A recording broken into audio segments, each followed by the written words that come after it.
সকালে বাগানে এসেছিলাম বাঁশ কাটতে। বাঁশ কাটতে এসে মূল্যবান একটা জিনিসের সন্ধান পেলাম।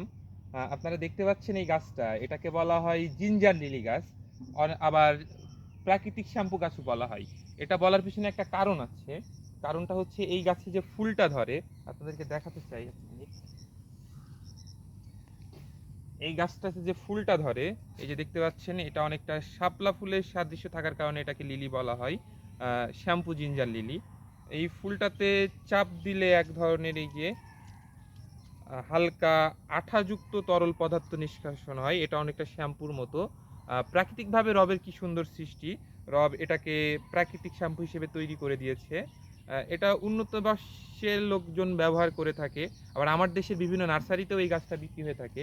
কিন্তু মজার ব্যাপারটা হলো এই যে আমার বাঁশবাগানে অযত্নে অবহেলায় বেড়ে উঠেছে এই গাছগুলো, রবের সুন্দর সৃষ্টি।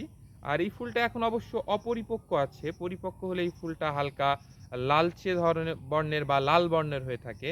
তো প্রাকৃতিক এই শ্যাম্পুটার গুরুত্ব অনেক বেশি এবং উপকারিতাও অনেক বেশি।